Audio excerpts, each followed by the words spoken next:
Something to keep in mind, Alex, you guys are shooting in C-Log. So you might look at, have you colored C? Well, you shot with the C100.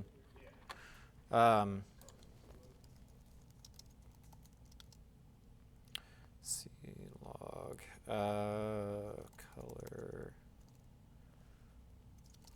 correction. There's got to be color correct log, which could be any log. There's V-log, S-log, C-log 3, C-log. This one will be similar.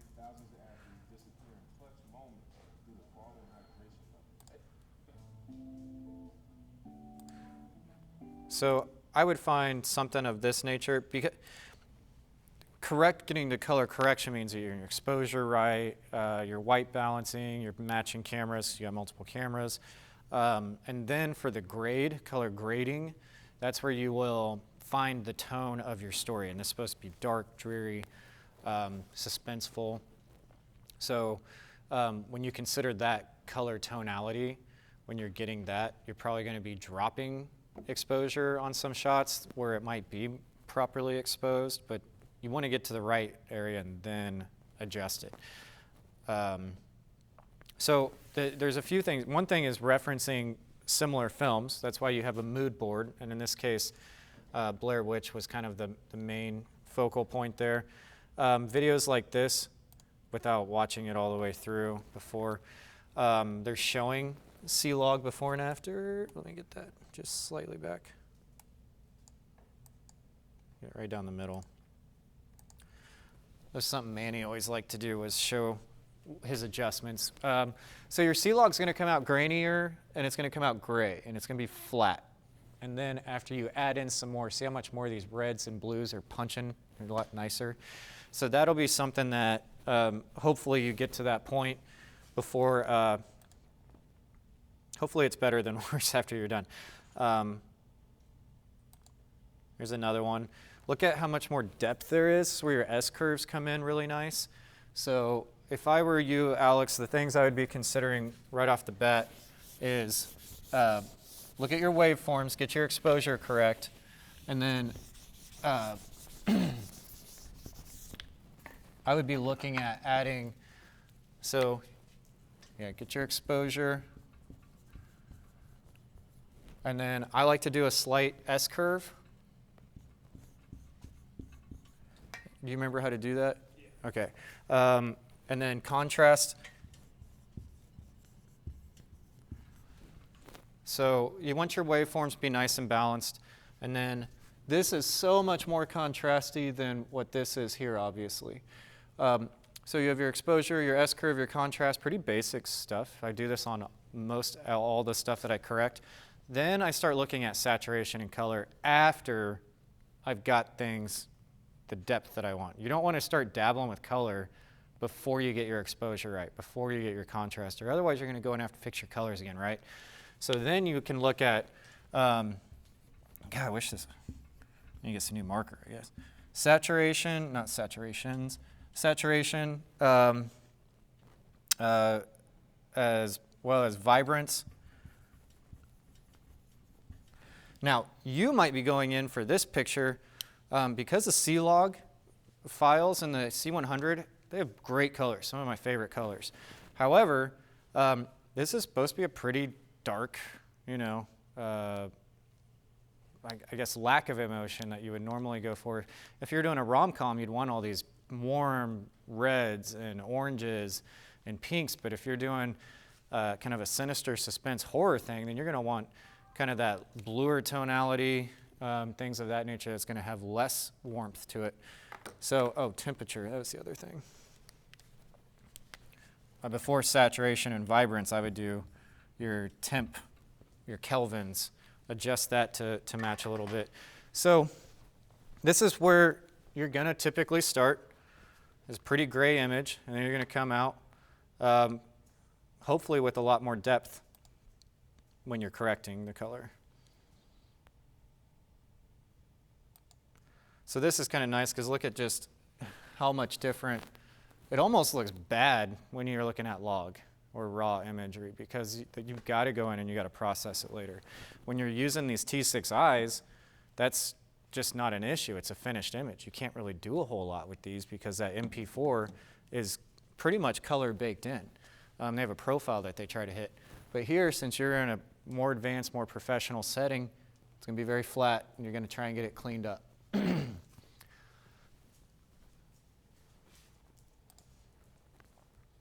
Now, a lot of times, and we don't do this with the C100s, but when I shoot with the black magics, you can do it with the red, you can do it with most any professional camera, you get what's called a LUT, a lookup table, so that when you're watching this in the image, you might be able to, like the Blackmagic 4K is great for this, you can toggle on and off the LUT, and you can see is it going the direction that you think it will after post. So I always like having these side-by-side comparisons.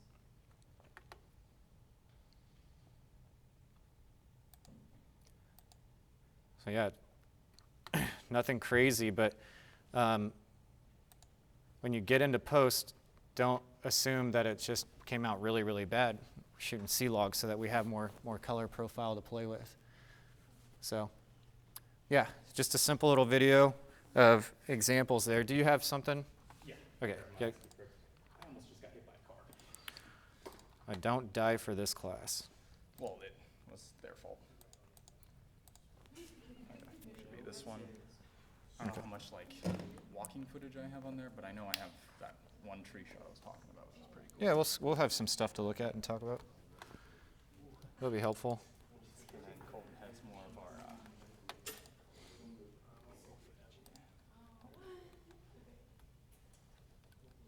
Oh my God, it's so old. Premiere 2018. Let's see if it works.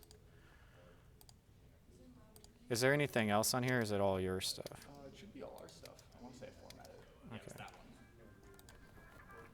Oh, I don't know what's in on it. Just says yesterday. Oh, that was when we were trying to get adjusted. What day? Monday. Oh, so it's a while ago. Let's look at. Oh, I do have this. This is our shot. Should be our shot on the hill where we came walking. Like when we found you, this is what we were getting. Because Bobby's right over there in that left turn. Oh, yeah. Yep, So that's there's you the guys one I was talking about. I going. want to do the like lapse of time Yep. of us going up and then, or whichever way we go, us going up the hill and then down the hill. So. So let's look at. We'll just start with this here. And again, it's that flat profile that you're seeing. So if we had that thing from our last video and we wipe it across, you're going to see a lot more lush greens, more depth when it goes from the, sorry, I'm going to turn this off again.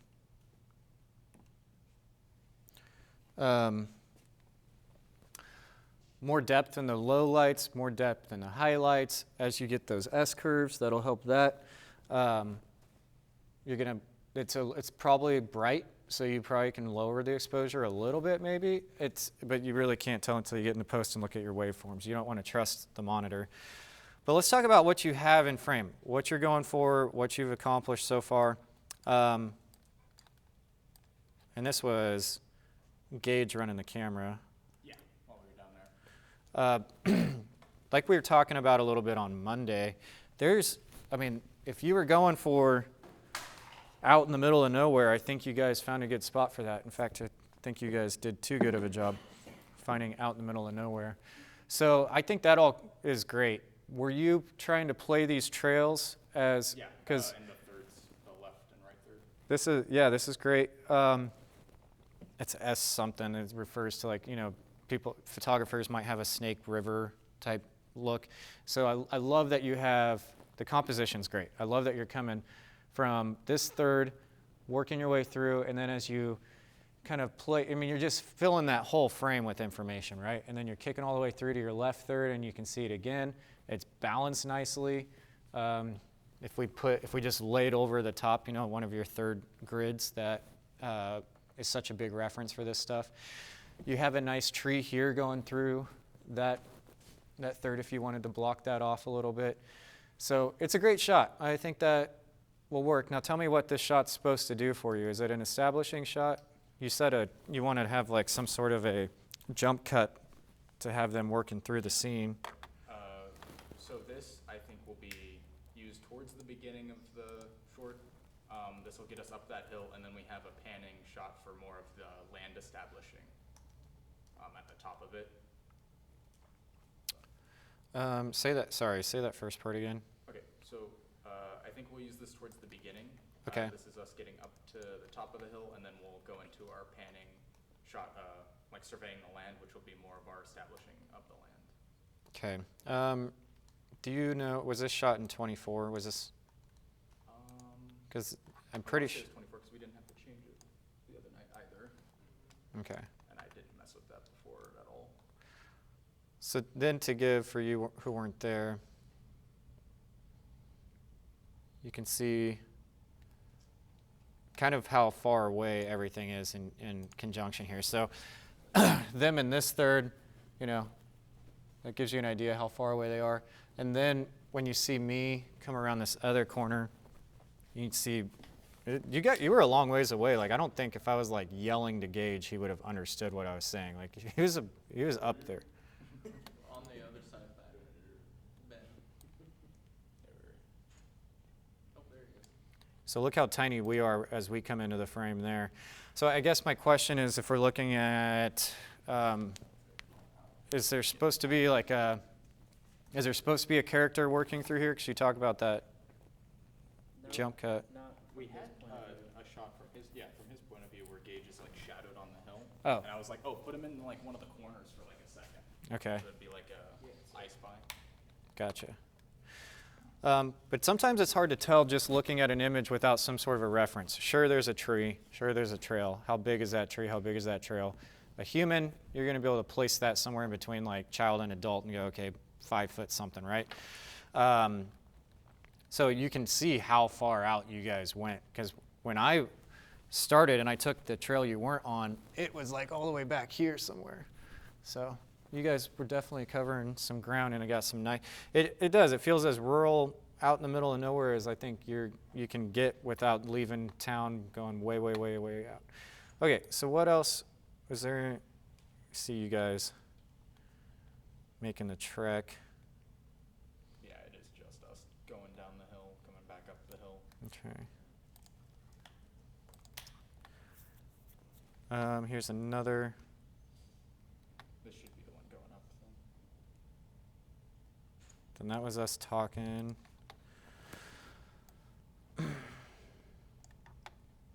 That light tripod, it's a little shaky, but I think you can stabilize that pretty easily.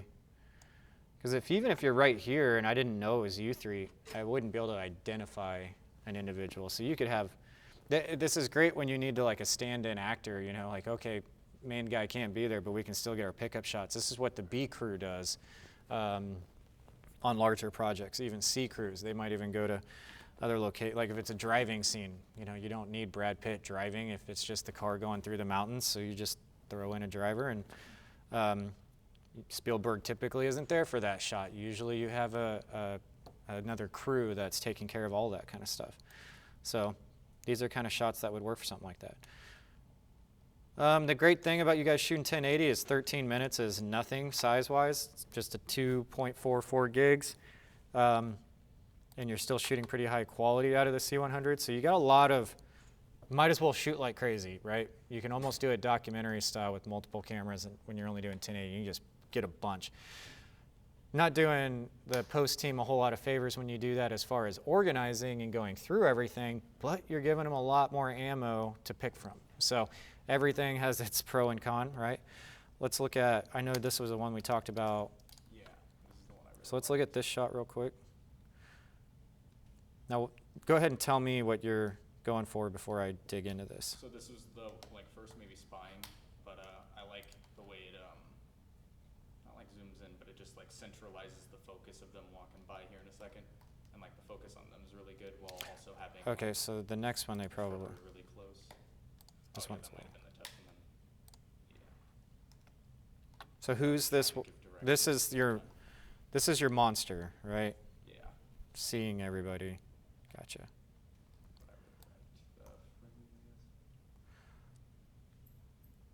So you did what I would call like a practical vignette.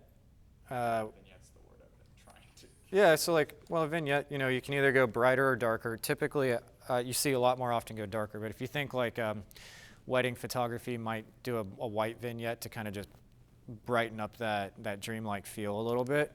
And what you've done is a vignette with a practical item with the leaves. So you're still controlling your audience's attention, which is what a vignette helps you not get focused in on the sides. It helps you centralize that. So where you're blurring that out with the leaves and the trees and the branches, it kind of obligates your eye to go towards that subject kicking through.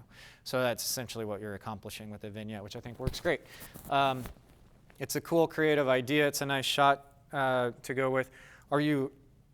What's your plan? Was this a test shot? Like, are you going to do this again, or are you going to use that? I might try and use that if we can. Because I don't know that I know who your characters are or anything, but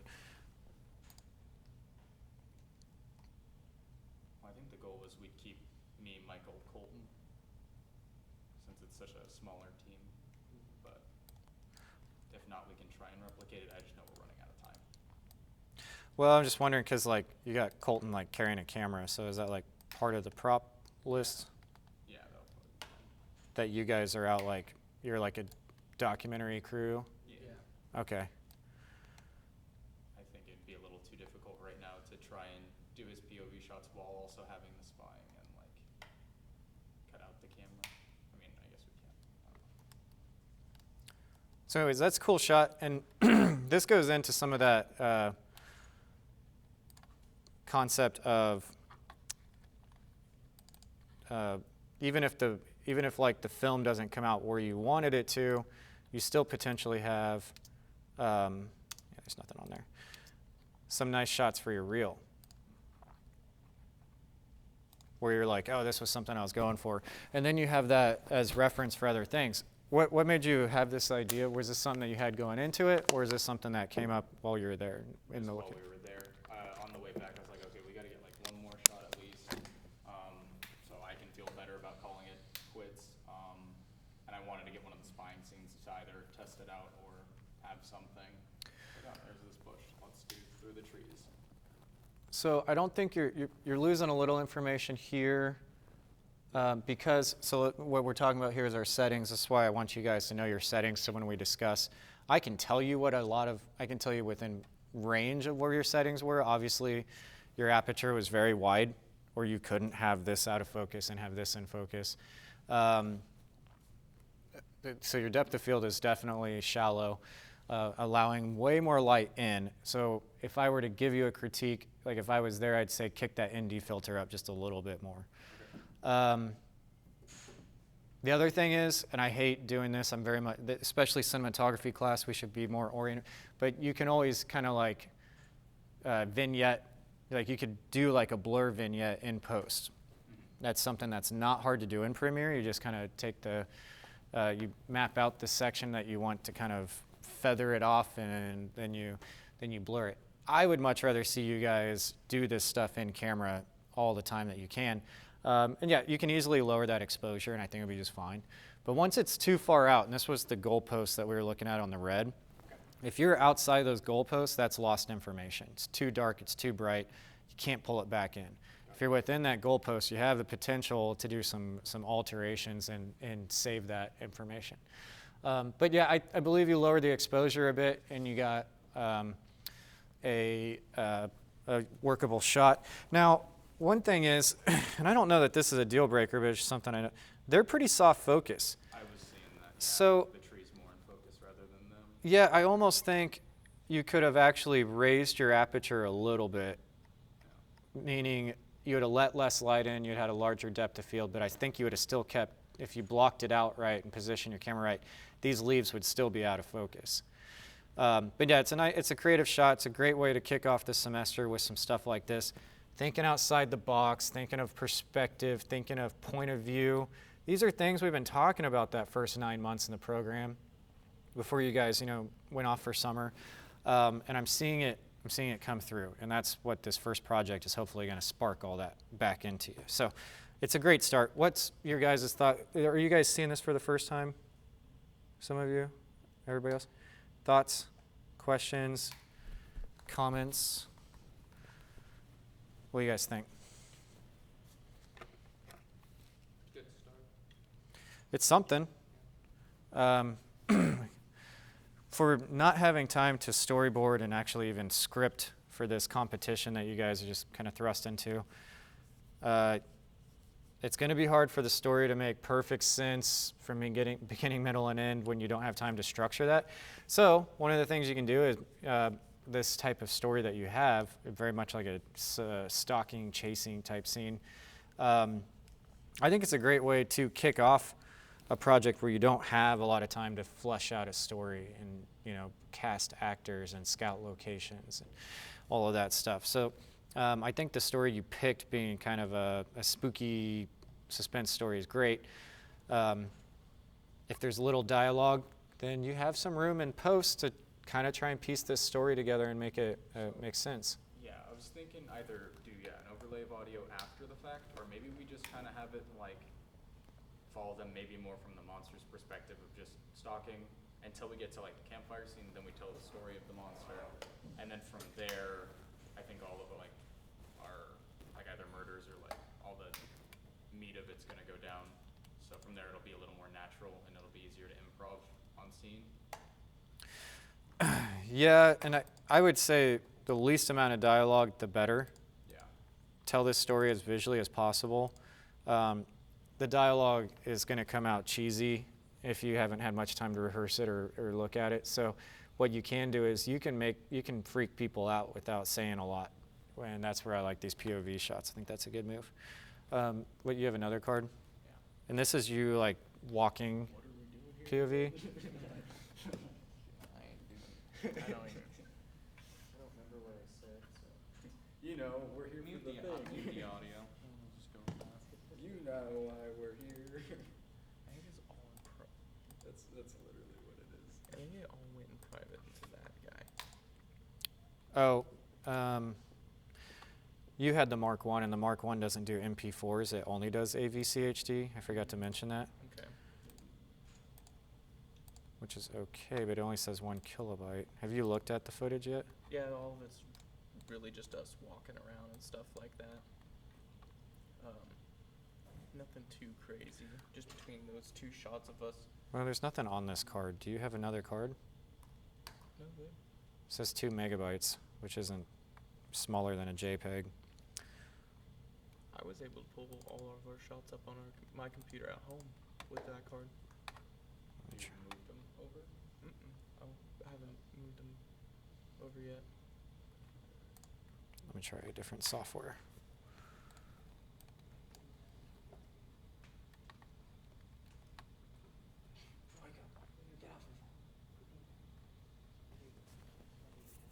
Let's see if this one even works. Yeah, I'm able to pull them up on my computer and stuff at home. Just not stand around and get petted all day. Tell you when and where you can't swing your tail.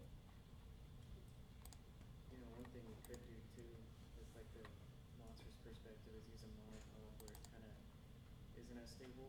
I know we can always add shape, but like just kind of like its head's kind of like. Yeah, simulating sway or like breathing in there. Yeah. With the tripod, I can take it apart.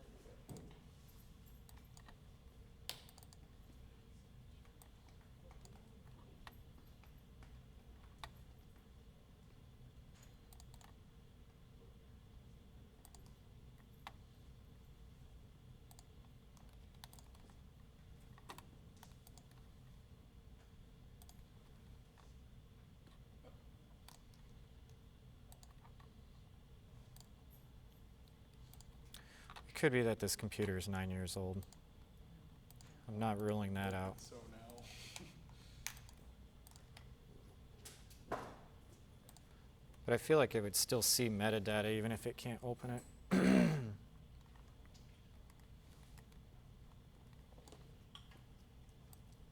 Oh yeah, if you can pull it up on yours, that's all the better.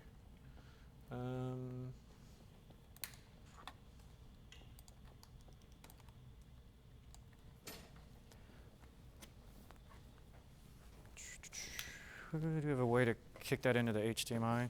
No, it goes only through USB Type-C. Let's just make sure it's there. Yeah, see if it's on there, and if anything, we can go to the lab.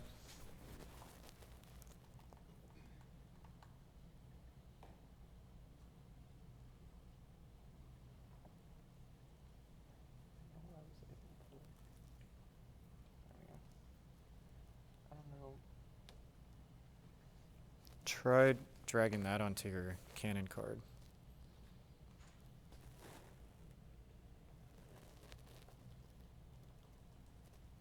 Yeah, because there's actually 3.5 gigs in that. Okay, so while he's loading that, what's the next plans? I messaged our group chat if anybody, I guess. So I think Colton and me are going to aim for 5:30 to get to Dylan Nature. If anyone can come then or anytime later, I mean, obviously closes at 8. But I'll Okay. see if I can either find the spots or get whatever we can today from there. I feel like our goal today is at least get I think some more stocking footage and just some other things like Well, that. So the minimum I think we need is we need 3 people, me, Colton, and maybe audio. 4 would be amazing because then we'd have someone to actually like run like a secondary camera. But we can do this last chase scene to like finish my character off and finish Colton's character off, and then hopefully get the whole ending of the thing. So yeah, always need Gage's audio equipment. Are you free to come out today? Yeah. Okay. Dawson, you said you were free to come out? Yeah. Okay. I should be able to, yeah. It's going to be hot, so make You sure. gotta get it done though. No, you do. Make sure you take some extra water. Some water, yeah. Water, sunscreen. I think you'll be a little better in the shade of Dillon H. Center than the straight sunlight that you guys had. A lot of like trees and stuff. Yeah, we'll be under shade I first. think that'll help significantly. That's my only concern. Light will be fine. You have Yeah, it'll be sunny. great locations out there. You got so many different options, and you guys have been out there with audio, and some of us grew up out in that area. So I think you guys have some great options. What were you going for story-wise? You got stalking, you got a group of people hanging out, being stalked. How are you going to start? Storyboard for this actually. How are you guys going to start It's supposed to- building the story and eliminating characters? How's that moving? I think less than that. Okay. I think the way we wanted it to do is like start with the characters walking around, like all those shots out at Sand Hills, maybe the shots tonight, like kind of like exploring stuff like that. I've been working on like eerie music, kind of. Yeah, are you familiar with Are You Scared of the Dark, like the 80s show? Mm-hmm. I was thinking maybe like kind of have what the music's intro is for like some underlying music, or kind of do a similar intro with like creaky shots. I would say go music and sound heavy before dialogue heavy. Yeah. Because, like I said, you haven't had time to really flesh out the story and rehearse it. You do have the ability to shoot a whole bunch and not use up all your SD cards and batteries because of the C100s. But I would say be careful of going in too dialogue heavy for sure. It's so easy for it to come off cheesy when you could try and maybe come up with a cool creative shot that makes it unique. I don't know, it may have moved it off of your card when you did that. I'm not sure. Let me tinker with it. So AVCHD, this is worth talking about. Yeah, so essentially what I'm about to get into here is AVCHD does not always play well in the Mac system for me. There we go. Yeah, so this is what it does. I select one or all of them, and it's going to pull all of them up. Super annoying. So the C100 Mark I, the older model, which we have 2 of as well, that's what he was using, only shoots AVCHD to my knowledge. I could be misinformed or misremembering. I'm pretty sure it only shoots AVCHD. The Mark II has an MP4 option and AVCHD option. I find AVCHD works well on Windows, not so well on Mac. MP4 is great kind of across the board, but it is what we have. You're going to be editing on a Dell anyways, I'm pretty sure. So, but it's not that you can't use these files, but it's frustrating in the sense of like it just opened all of them and wouldn't import them in and yada yada. Okay. Like actually like leaving. I think that's the last time like when we were leaving. This is clip 9. Okay. You want me to start at clip 1? Just keep, yeah, if you want to.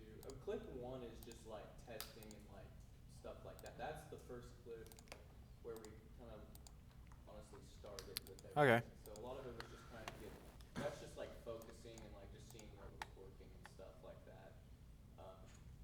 Yeah, you were just getting it all set up. Okay. I think like, I want to say like clip 5, maybe 4 through 9, 5 through 9 is, Clip 2 here. It's a little blurry, like right off yeah. here. So I'm guessing your focus was just soft there. Well, now we're at clip 5. There's 3. Trying to go through in sequential order at least. Okay, 33 seconds. I see Michael.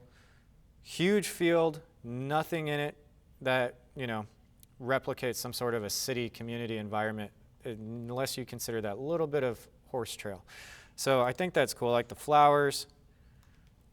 Let's look at this real quick, something I want to keep reminding you guys about. And I don't know that you even were planning on using this. You might have just been getting comfortable. But let's just talk about it a little bit. One thing that I don't like, and don't take this as like, oh, you did terrible. I'm just pointing stuff out so you can think about it. The horizon line is cutting his head off, right? So that composition is really distracting to an audience. You got to position yourself so you guys are similar heights and you're on the shoulder mount. So the horizon line is hitting you like that. You either want to get lower and give him sky from like, you know, high chest up so that his head's not being cut off. Nothing distracting like the facial features. Or you want to get above him and get grass behind him. Really small thing, but it's something that you need to start noticing these things. That's going to be really important. This is why I encourage you, and we're going to kick it off next week, so I'm not going to get into it right now, but this is why photography is so incredibly important for cinematographers, because these will be things that you practice all the time, whether you're shooting 1 frame at a time or you're shooting 120 frames at a second. So just a little note, not trying to, I'm just using Colton as an example. I know you won't mind. But that's one of the things to think about is that horizon line's very important to not distract your audience there. Above it, below it, but try not to cut the face off. Now, would I delete this shot before going out and reshooting it? Not necessarily. Not on your kind of timetable. Everything, it's in focus, the exposure is okay. So it's not to say that it's like unusable, but if you notice when you do watch you know, bigger pictures where the cinematographer and the whole team is pretty seasoned, that horizon line is one of those things you want to look for. And so like right here, obviously it's really, you're on the bottom third, and you'd rather have his eyes up towards the top third, but that is less distracting to your audience if their head's not getting cut off by something in the background. Something small. And I totally get that you're just like getting set up here, but I'm trying to find any example I can that'll help you before you go out tonight. Okay. And same thing, you know, for these guys here, if you're looking at it, it's just kind of distracting when that line goes through your eyes, right? It's almost like it doesn't give it justice how big that hill was. You can't tell we're really on a hill. So it's interesting you say that, Michael, because it's so far out and the hill doesn't just fall off that you can't really, it's almost like this is level ground, right? Even though you're way lower here and then the trees are even probably lower than where you're standing as far as just like height goes. But yeah, that's that perspective that could be on the lens. If you have a wider lens versus a tighter lens, it's going to do a lot of different things. What lens were you using? Okay, so a pretty wide lens, yeah. But I know you were just kind of like turning on the camera there, but we're gonna nitpick what I can while I got you guys. This is probably a similar shot because it looks like you're still getting set up. Gage, how was the audio coming out for you since it wasn't that windy? Pretty good. I'd say it was. There's one benefit to it not having any breeze at all, because at least it wasn't. A lot of birds, you know. Yeah, Distance. not a lot of like cars and people and. There was a fly that I got into the audio, but Sometimes out there you could probably hear a train, but if you're patient, it's not. When we first got there, Yeah. the trains. Yeah, we'll pick up like a But it's not like downtown Hutch where you might get a train, every hour. You're gonna get one every once in a while, possibly. Okay. Clip 5. Now I'm guessing this is actually like something you were trying to shoot now here. We're not just. Just kind of letting them walk in front of me. The hill was very steep. It gets a little dangerous. It's sandy and steep. Yeah. It's like you carefully put your foot down, slide down an inch or two, and then you put your other foot down, slide down another couple inches. So I think some of what we're seeing here is part of the effect of that really high shutter speed, because it's like super rigidy.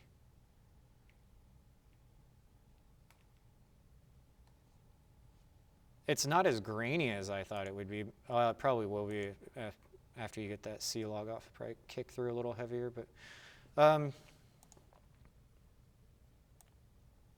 again, picking on things. Shadow. In this case, you're playing a POV of a character, though, right? Like so not a big deal. Shadows, reflections are things that I try to help catch because you're running around doing all this stuff and you forget, there's a mirror there, there's a window there, paint on a car, Can't tell you how many times shadows and reflections like take you out of that element. You're like, crap, I'm making a movie. But yeah, I'm only pointing that out just because I saw it. I do get that this is a little different scenario. I think it will help if somewhere in that story it makes sense that you guys are a crew that has a professional camera. You're not exactly filming this from like your cell phone or a GoPro that most adventurers would have.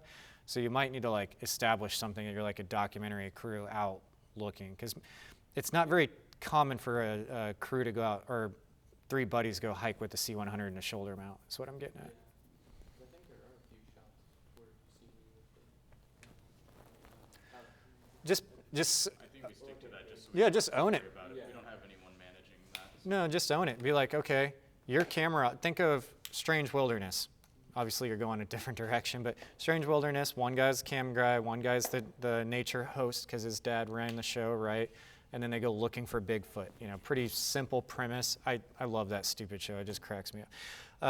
And I can't tell because it's obviously not a great movie, but I think because they're a film crew, I kind of buy into it a little bit, like kind of sell that different notion.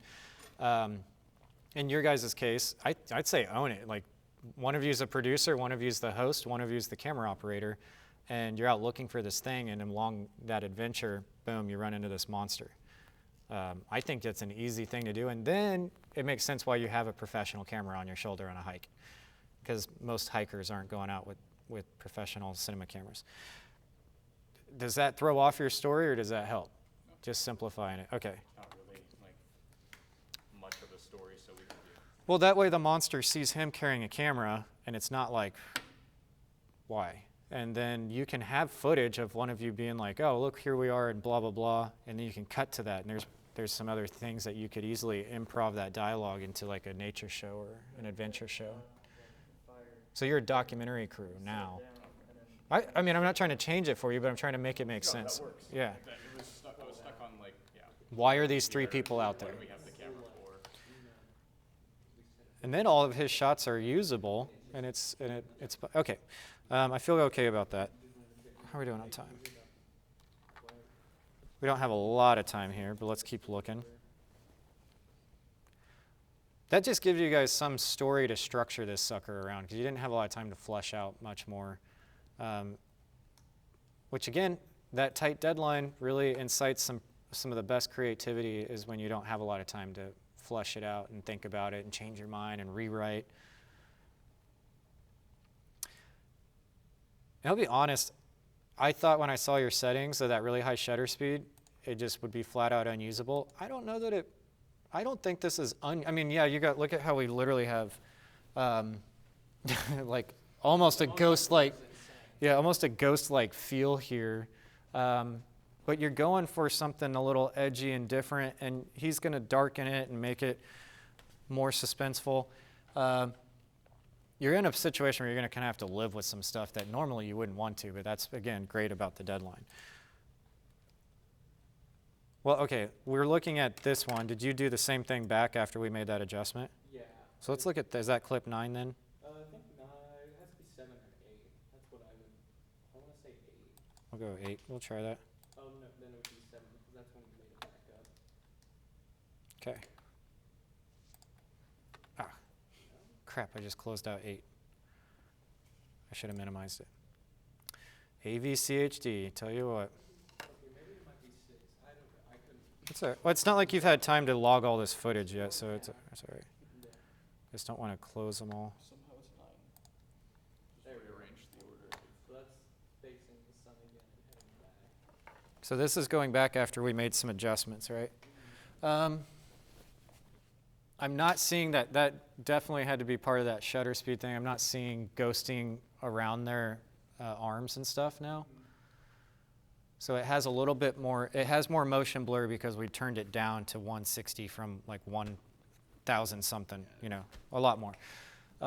These are great mistakes. Keep in mind, the more you guys have issues, the more that we have to work with. So I'm not upset about having that. And now, it doesn't matter too much which direction you're going. You have this angle now, and that works great.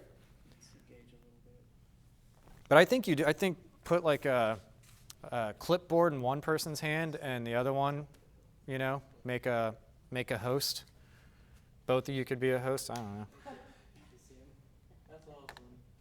What? Like you can't really tell. So if you rewind probably like to 58 or like 50 and let it play a little bit and then look over Aiden's shoulder, you can see like It's just a line. Gage's outline right there. It's that's you right there. But That- like you can't that's- tell it's you though. yeah. So it's, When I came around this bend, I realized I wasn't going up to see Gage. I was like, no, screw that. I had to carry my dog back to the car already from the spot we were at, so we were turning around. But yeah, you guys were ways up there. Yeah, see, that's where you can see us on the trail, but when we're on top of the hill, So- it doesn't look that far. yeah. This is definitely important though when we're looking at clip 7. It was 5. Okay, yeah. So when our settings are correct, you get a vibe for like how much different that really is. That shutter speed was just trying to figure out what was going on with that.